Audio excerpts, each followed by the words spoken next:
Alabado sea el Señor. Quiero invitarlos a una lectura bíblica que está en Romanos, en el capítulo 1. Vamos a leer los primeros 6 versos. Romanos, capítulo 1, los primeros 6 versos del libro de Romanos. Y le doy lectura en el poderoso nombre de nuestro Señor Jesucristo. Y la iglesia dice, amén.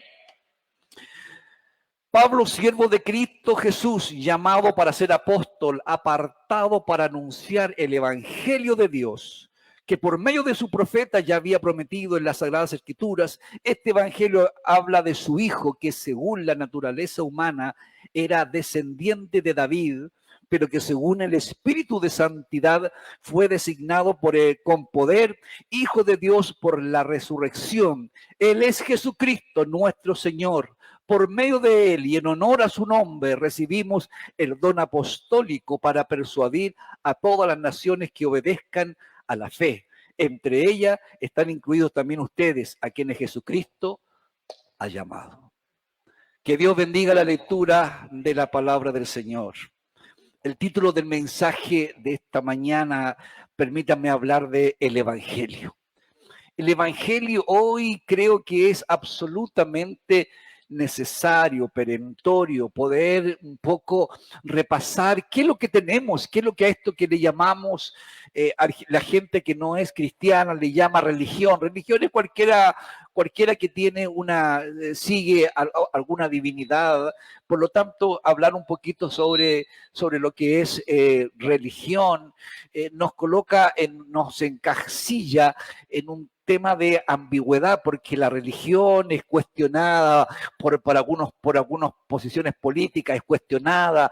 Algunos consideran también que la religión no es algo que debe ser como bien evaluada, porque trastorna a veces la mente, subyuga a las personas. Hay un pensamiento, Marx dice que la religión es el opio, la droga de los pueblos, donde pueden mitigar sus dolencias, sus carencias, así que se mira de una manera bastante peyorativa. El Evangelio es el mensaje donde Jesucristo se deleita en cambiar de lugar con los hombres rebeldes, o sea, culpables como tú y como yo, que estábamos destinados a poder sufrir las penas que nos da la palabra del Señor, y la Biblia habla de infierno y todo eso. La única persona que caminó en esta tierra que merece el cielo ha sufrido por ti y por mí la ira del infierno, para que los que merecían el infierno puedan tener el día de hoy acceso al reino de los cielos. Esa verdad está implícita cuando hablamos del Evangelio. El Evangelio es lo que nos define a ti y a mí como cristianos, como creyentes, como hijos de Dios, que nos une como hermanos y como hermanas. Por esa razón, cuando decimos que nuestro Padre Dios es nuestro Padre Celestial, por la misma razón que usamos esa forma de poder llamarnos hermanos, somos familia, hemos entendido esa verdad. Este concepto nos cambia de pecadores a santos y nos envía como pueblo de Dios en una misión absolutamente permanente, a transmitir a otros la verdad que un día bendijo nuestras vidas. Esta verdad bendita que se llama el Evangelio, que el día de hoy se ha revelado, porque algo que uno va entendiendo a través del paso de los tiempos es que el Evangelio es una revelación de Dios para nosotros. Quiero compartir con ustedes en esta mañana algunos aspectos importantes del apóstol Pablo que nos enseña el Evangelio en este primer capítulo, y permítanme usar algunos puntos, como siempre me gusta decir, me siento más, me ordeno también un poquito mentalmente. Número uno, voy a mi concepto número uno. El Evangelio es un mensaje divino. Alguien diga amén. Es un mensaje divino. Absolutamente. Cuando lo miramos de esa manera, Pablo comienza esta carta a los romanos diciendo, Romanos 1:1 dice de la siguiente manera: Pablo, siervo de Cristo Jesús, llamado a ser apóstol, apartado para anunciar el Evangelio de Dios. ¿De quién es el Evangelio? De Dios. no es extraído de alguna doctrina humana, sino que Pablo identifica el Evangelio como el Evangelio de Dios y le coloca ese concepto para poder tener claro algunas cosas que son importantes recordar, sobre todo en este tiempo, sobre todo en una época de tanta cordura, de tanta lógica, de tanta congruencia, en un tiempo donde todo se cuestiona, donde pareciera como que hay una incomodidad, sobre todo en un tiempo donde las escuelas ridiculizan a veces a alguien que tiene fe, a alguien que tiene una familia cristiana. Hay una tendencia importante de docentes agnósticos y por lo tanto como que se gozan, se alegran como poder denostar, como poder colocar casi en ridículo a una persona que tiene una, o su familia tiene una fe. Esto quiere decir, con lo que estoy diciendo, que el Evangelio no fue inventado por ningún hombre. Eso te debe siempre llamar mucho la atención. El Evangelio no es la idea de algún filósofo o de alguna persona de influencia, no lo es. En la antigüedad, en los tiempos cuando brota, cuando emerge, cuando nace esta verdad del Evangelio con la aparición de Jesucristo, era una época donde la gente andaba en búsqueda de la finalidad de la vida, andaba en búsqueda de lo que hablaban. No había internet, no habían todas las cosas que el día de hoy sirven para poder a veces buenos libros, sino que la gente se agolpaba en las plazas, en los lugares donde los filósofos solían pararse para filosofar sobre la vida, para poder hablar de la finalidad de la vida, y la gente que se consideraba un poco oculta iba a escuchar a los filósofos. Era un tiempo donde los filósofos eran los que implantaban muchas cosas, por eso que el día de hoy en la filosofía se estudia a Platón, Aristóteles, Sócrates, todos son los grandes pensadores de la época que en el fondo marcaron grandes conceptos para hasta lo que es el día de hoy el pensamiento del ser humano. Por eso que Pablo dice, esto no es producto de un ser humano, no es producto, el Evangelio es divino. El Evangelio no es el resultado de un filósofo que trata de buscar la finalidad de la vida, tampoco es una moda o una simple corriente de pensamiento, porque hay corrientes de pensamiento que a veces también se van popularizando con el paso de los tiempos. El Evangelio es un mensaje que fue diseñado por Dios desde antes de la fundación del mundo, desde antes que el mundo fuese hecho. Y yo he predicado una cantidad inmensa de mensajes hablando sobre ese concepto, que el Evangelio, porque en lo personal, cuando era muchacho, yo tenía la convicción, porque uno va armando cosas en su propia mente, como va recepcionando, va asimilando mensajes y tu mente va estructurando cosas. Mi mente había estructurado la idea de que el Evangelio comenzaba exclusivamente con la caída del hombre en el huerto del Edén. Era como que de repente en el huerto del Edén sucede este accidente donde los hombres transgreden la voluntad de Dios y como que Dios hizo un ups, ¿qué vamos a hacer aquí? Y recién nace la idea de poder ver cómo redimir al hombre de este drama que estaba viviendo. Sin embargo, la Biblia te dice que antes de la fundación del mundo, antes de Adán y Eva, antes que el mundo fuese hecho, Dios ya te había escogido. Eso te lleva a te mueve la estantería en forma impresionante, porque te hace ver que todo lo que viene después no es producto de los errores que fueron cometidos por Adán y Eva, sino que hay un plan detrás de Dios. Cuando el apóstol habla y nos ilustra profundamente que el Evangelio es el Evangelio de Dios. Por esta razón, Pablo dice que el Evangelio anunciado por él, por lo que él enseñaba, no es según hombre, pues él no lo ha recibido ni lo aprendió de nadie, sino que es una revelación que recibió directamente de Jesucristo.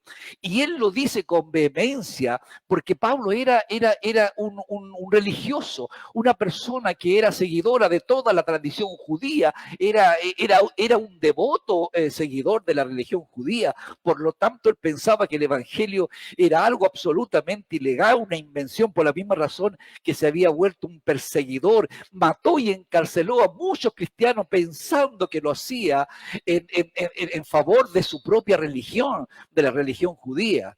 Por eso es que cuando se le aparece Jesucristo, pues él dice, yo no lo recibí de ningún hombre, sino que yo lo recibí directamente de Jesucristo. Gálatas en el capítulo 1, verso 11 y 12, dice Pablo lo siguiente. Dice Pablo, quiero que sepan, hermanos, que el evangelio que yo predico no es invención humana. No lo recibí ni lo aprendí de ningún ser humano, sino que me llegó por revelación de Jesucristo. Alabado sea el Señor. Por lo tanto, lo que hoy seguimos, lo que es el evangelio en un tiempo donde es necesario recordarlo, en el siglo XXI, en el siglo donde todo ya no se habla de las corrientes del conocimiento, ya pasamos a otra época, el conocimiento ya es como básico y simple, por lo mismo es absolutamente necesario que podamos repasar lo que tenemos, que lo podamos repasar nuestra fe, en qué seguimos, por qué estamos aquí, por qué hemos venido a alabar y adorar el nombre del Señor, por qué decimos que somos creyentes, porque el evangelio no es una invención humana, amén. Voy a mi segundo punto, número 2. El evangelio es el centro de toda la Biblia, alguien diga amén también.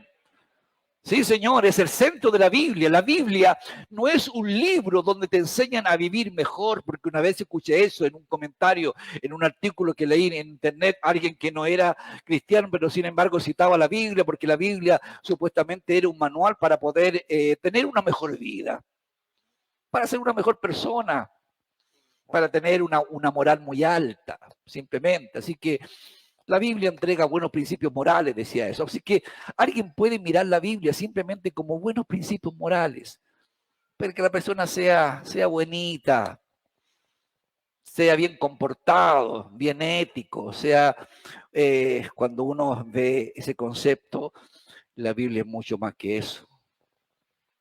El Evangelio de Dios había sido anunciado y prometido desde tiempos antiguos por los profetas en las Sagradas Escrituras.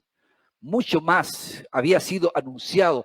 Algo estaba por revelarse. Los profetas habían dicho, algo está por ser visto, por ser revelado. Romanos, una vez más cito, en el capítulo 1, versos 1 y 2, Pablo dice, el evangelio de Dios, que por medio de sus profetas, escuche eso, ya había prometido en las Sagradas Escrituras, o sea, en el Antiguo Testamento, había prometido, había revelado, había dicho que venía un tiempo donde se iba a dar a conocer un plan de Dios, una revelación de Dios, algo estaba por acontecer, por lo tanto, no era algo que irrumpe, esto es lo que rompió la cabeza de los religiosos, de los sacerdotes de la época que no pudieron discernir verdaderamente este concepto y que por eso que con ellos chocó profundamente.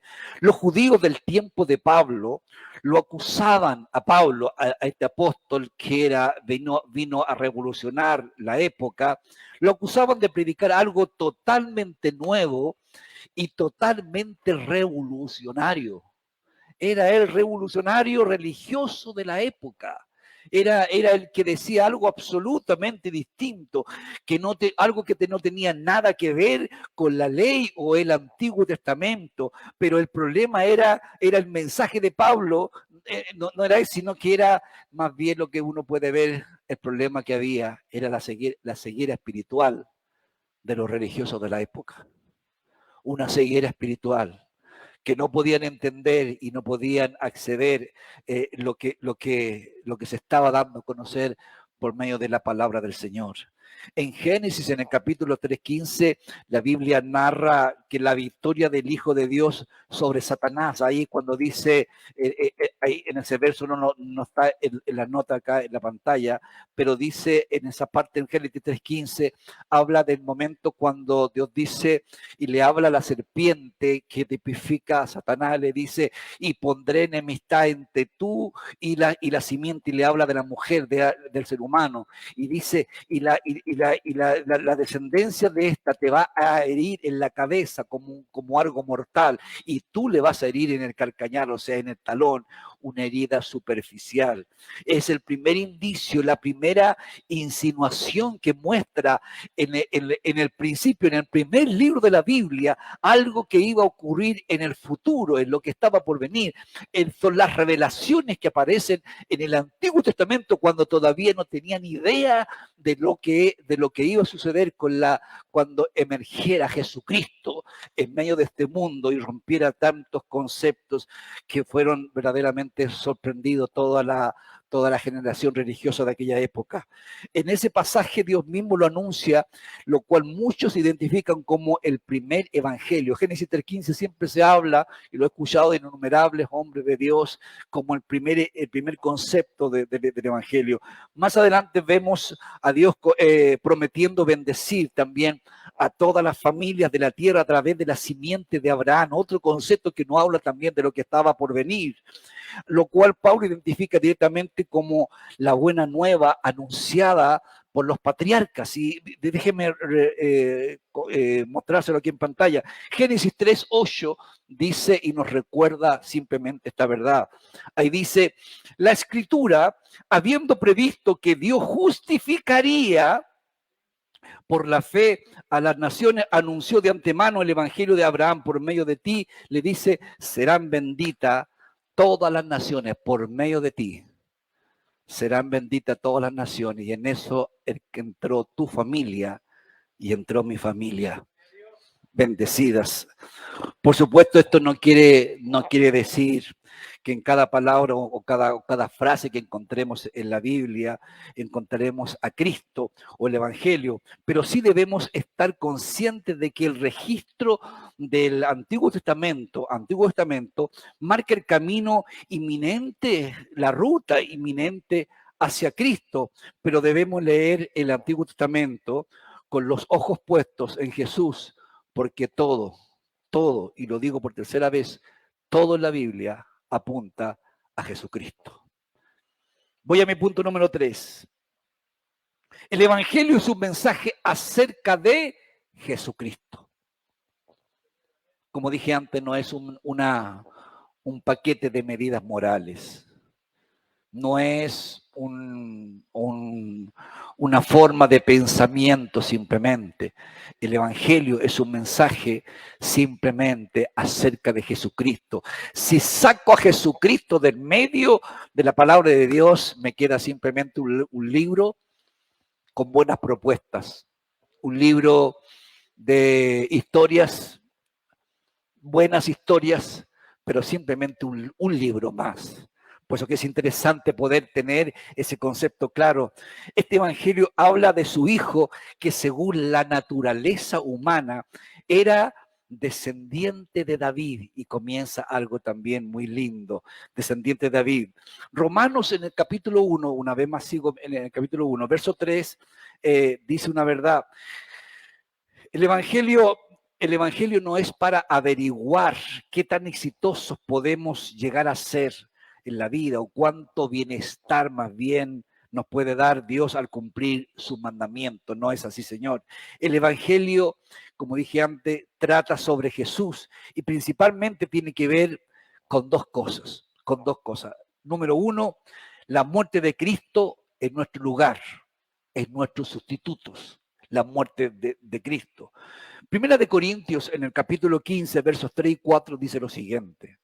Porque antes todo les transmití, dice Pablo, a ustedes lo que yo mismo recibí, que Cristo murió por nuestros pecados según las Escrituras,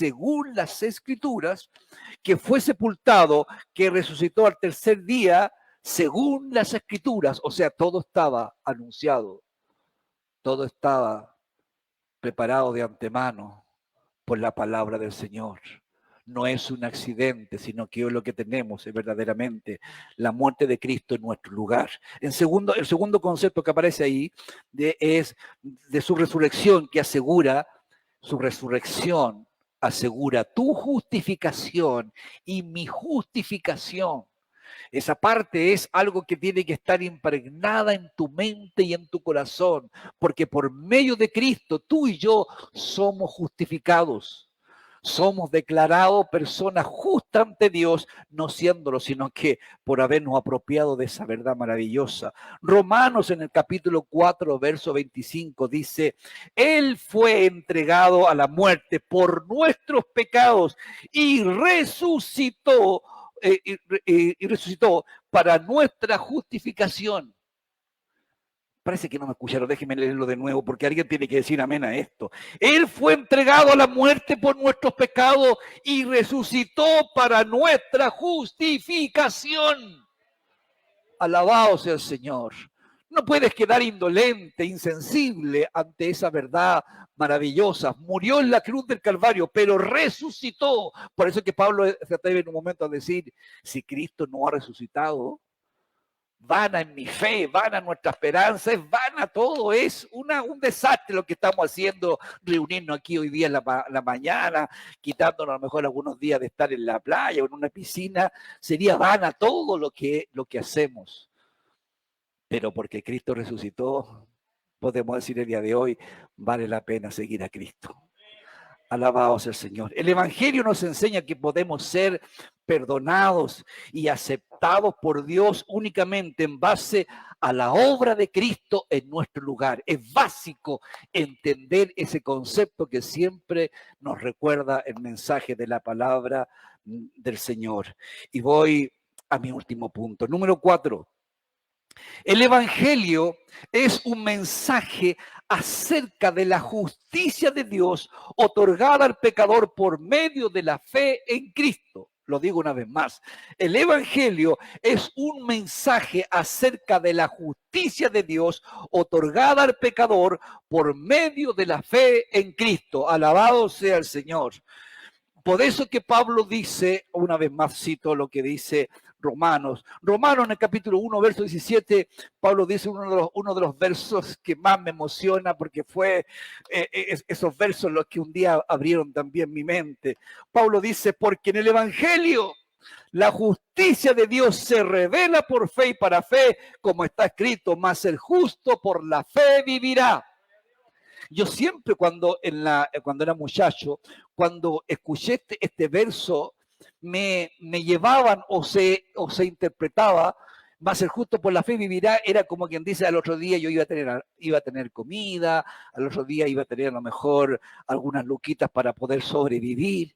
Y cuando me metí profundamente en lo que es la palabra de Dios, entendí algo absolutamente distinto, porque en el Evangelio la justicia de Dios se revela por fe y es para fe, porque está escrito, el justo por la fe vivirá. O sea, cuando yo tengo el convencimiento de que eso fue justamente en fe, porque el día de hoy predicamos a un Dios y te estoy hablando de un evangelio donde no tengo un certificado, donde no tengo un video para mostrártelo en pantalla, donde no tengo algo que me entregue el registro civil para poder decirte aquí hay algo legal para que puedas ver la veracidad, sino que te hablo de un Dios que tampoco estuvo, que tampoco lo has visto, tampoco ninguno de nosotros estuvo presente cuando crucificaron a Jesucristo, tampoco lo vimos resucitado, no conocimos tampoco a los apóstoles.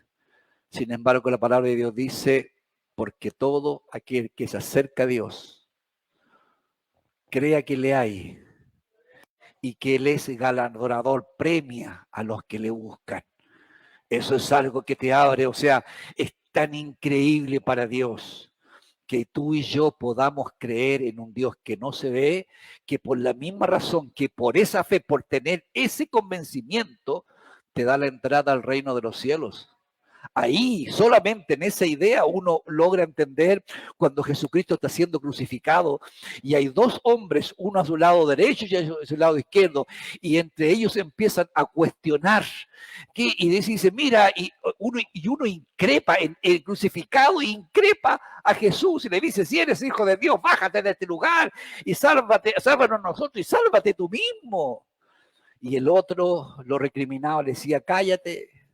No digas seguramente tontera y quizás con otras palabras, a lo mejor mucho más vulgares. Nosotros lo que hemos hecho merecimos esta pena, pero este hombre justo, este hombre no ha hecho nada.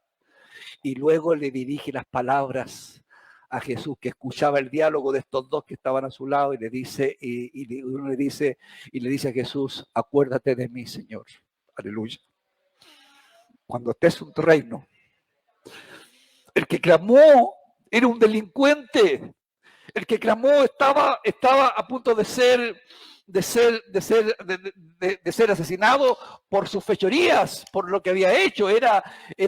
Y sin embargo, en ese momento, ese no hizo nada, ese no fue a ninguna campaña, ese no alcanzó a doblar la rodilla, ese no hizo una oración, ese no entregó una ofrenda, y sin embargo le dijo: Señor, acuérdate de mí cuando estés en tu reino. Y Jesús le dijo, mira la respuesta: hoy, no mañana, no, mira, hay proceso, vamos a ver, te vamos a llevar a una junta para ver si calificas o evalúas. Hoy vas a estar conmigo en el paraíso.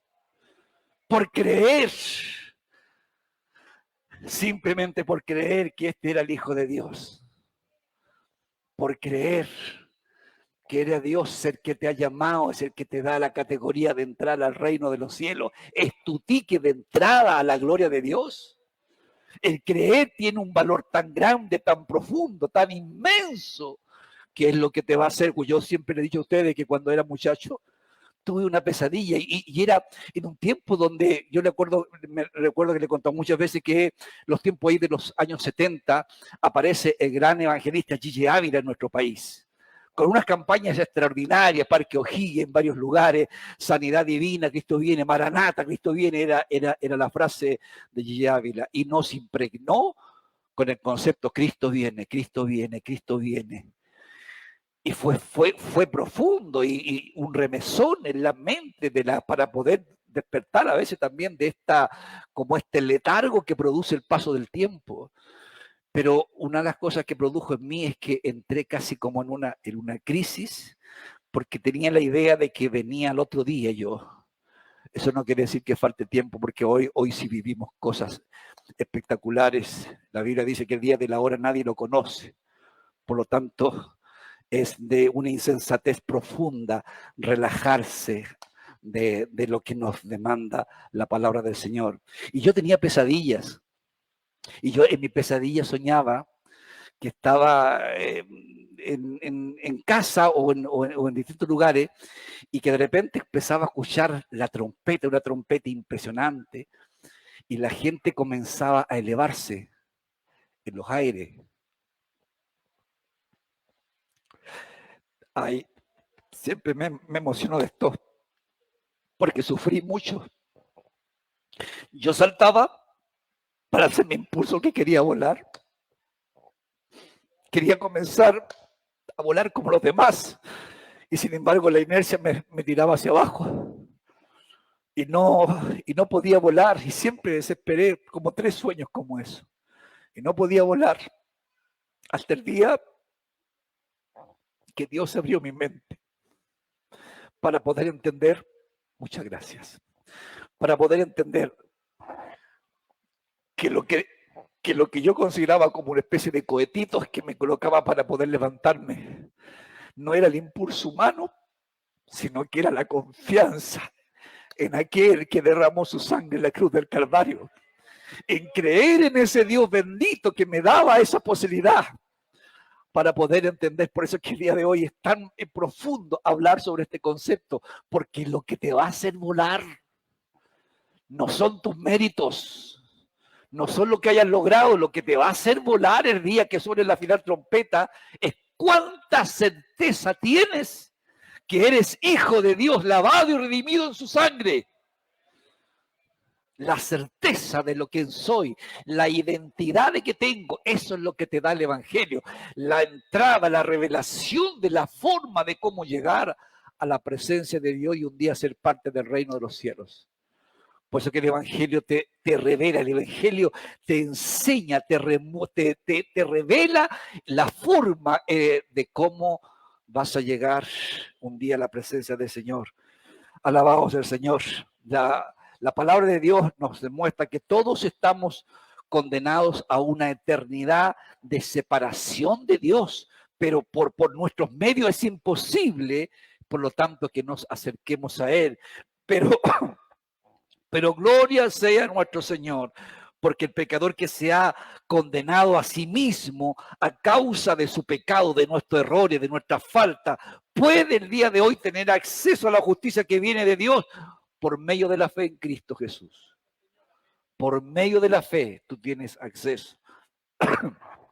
Los que creemos en Cristo en esta mañana, ya no somos vistos ante la presencia de Dios como criminales delante de un juez, sino como hijos delante de un padre lleno de amor y lleno de misericordia por ti.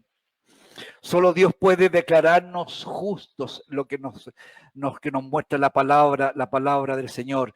No en base, como dije antes, a nuestras buenas obras, sino en base a lo que Cristo hizo por nosotros en la cruz del Calvario. No en base a lo que nosotros hemos hecho. Segunda de Corintios, en el capítulo 5, en el verso 21, nos recuerda esta verdad. Dice 2 Corintios 5, 21, al que no cometió pecado alguno, por nosotros Dios lo trató como pecador para que en él recibiéramos la justicia de Dios. En Cristo recibimos la justicia de Dios. En Cristo, una vez dije esto, bueno, es medio absurdo mi comparación, pero ¿cuántos se han comido un Super 8? ¿Man? Hoy que han comido poco Super 8, yo he comido mucho. El Super 8 es una galleta oblea común, pero bañada con chocolate. ¿Ok? Eso es el Super 8. Por lo tanto, creo que por ahí, cuando vas por ahí, no se te ocurre comprar una galleta oblea, porque para eso me compro un paquete. Lo que le da el sentido, lo que le da el nombre y por qué lo compramos, es por el recubrimiento. El recubrimiento le da un plus, le cambia el concepto, la vuelve otra cosa. Tú en lo personal no eres gran cosa, pero cuando la sangre de Cristo cae sobre ti, eres el Super 8 de Dios. El Super 8 de Dios. Cuando Dios te ve desde su gloria, no te ve con las faltas y los errores que tú tienes, porque eres un pecador, métetelo en la cabeza, un transgresor. Pero desde los cielos te ve recubierto con la sangre de Cristo y te ve justo, te ve santo. ¿Cuántos pueden creer que ese recubrimiento está sobre ti? Alabado sea el Señor. Ese es el concepto que te hace, que te marca la diferencia extraordinaria. Ese recubrimiento que me hace entender que estoy, como dice la palabra de Dios, como un día dijo el profeta, Jehová, justicia nuestra, alabado sea el Señor. Hay unas palabras maravillosas que dice, donde uno dice, me ha vestido de blanco mi Jesús. Hay una alabanza preciosa también que dice lo mismo. El día de hoy, vestidos inmaculados por medio de la obra de Cristo. Por eso que el Evangelio revela un concepto que es absolutamente revolucionario. Concluyo diciendo, por lo tanto, que es maravilloso notar cómo la gracia de Dios es proclamada en el Evangelio al declarar que Dios ha decidido enviarnos un mensaje de amor y de misericordia, un mensaje de amor y absolutamente de misericordia a toda la humanidad, en el que declara que Cristo murió y resucitó simplemente para salvarnos. Dios mismo ha tomado, por lo tanto, la iniciativa para poder salvarnos. No fuimos nosotros los que quisimos acercarnos a Dios. El hombre estaba distanciado, enajenado. El hombre en el huerto del Edén con la caída de Adán se divorció de Dios, déjeme que use esa palabra, se divorció, se separó de Dios. El que dio el primer paso para poder acercarse al hombre no fuimos nosotros, fue Dios. Dios quiso que volviésemos a estar cercanos a Él. Este mensaje es el único por el cual somos nosotros salvos, pues en Él se proclama que los criminales pecadores son declarados justos por la obra de Cristo en la cruz del Calvario. Por lo tanto, gloria sea a nuestro Señor por su maravilloso evangelio, por lo que hoy hemos recibido, por lo que hoy tenemos. El evangelio ha ido siendo con el paso de los tiempos simplemente mejor comprendido. Cada vez que avanza el tiempo, hay una revelación nueva y el Evangelio hoy lo comprendemos mucho mejor que antes. Y eso es algo que sencillamente tenemos que dar gracias de Dios. Vivamos, por lo tanto, siempre en la luz de esta gran noticia que el día de hoy estoy simplemente recordándole a cada uno de ustedes, y no nos cansemos, por lo tanto, de aplicarle a cada aspecto de nuestra vida para ser absolutamente transformados por el poder del Evangelio, porque el que transforma, el que hace la obra, el Espíritu Santo, a través de esa obra maravillosa somos renovados y transformados a la imagen de Jesucristo. Que Dios en esta mañana te bendiga, que este Evangelio bendito sea siempre lo que motive, lo que podamos el día de hoy tener claro por qué estamos aquí, por qué nos llamamos hermanos y por qué tenemos esa convicción. Por eso que cuando decía antes, la venida del Señor no debe causarte temor como me causaba temor a mí. El día bendito, la final trompeta, porque ese era el drama. Era parte de la iglesia, era parte del coro, era parte de una familia cristiana. Sin embargo, cuando me decían Cristo viene, y habían predicadores muy vehementes en la época, seguramente puede mañana venir, en un minuto más puede suceder, puede que mañana, y nos llevaba a ese escenario. Y cuando decían de esa manera, lo que provocaba en una persona que no tenía claro este concepto era miedo, era pánico. Y por la misma razón que muchas veces he predicado, que tengo la convicción que eso también no me pasaba solamente a mí, uno se da cuenta que al final viene el Evangelio y servía a Dios por miedo, por pánico. Si no voy, algo me va a suceder, capaz que en una de esas, a lo mejor en una de esas Dios tiene misericordia. Así que lo que uno venía a hacer a la iglesia era simplemente a ver si es que no te pasaba nada, porque podía ser terrible si algo así ocurriera, y servía a Dios por miedo. No te debe dar temor la venida de Cristo. Y de la manera como te extirpas el temor es cuando te declaras hijo de Dios, cuando dejas de depender de tus obras personales y empiezas únicamente a disfrutar lo que la palabra de Dios te entrega. Y ahí, cuando uno tiene esa verdad, te va a dar lata hasta defraudar al Señor. Cuando uno tiene esa cercanía, cuando uno te incomoda el pecado. Cuando estás lejos de Dios, dice, bueno, como que te vuelve, no sé si le ha pasado, los coristas me van a entender mucho, los que tocan instrumentos. Cuando tú agarras una guitarra, una mandolina o un instrumento de cuerda por primera vez, después de un par de minutos te van a doler los dedos, porque duele el pulsar la cuerda. Pero si los usas constantemente, se produce una callosidad en los dedos.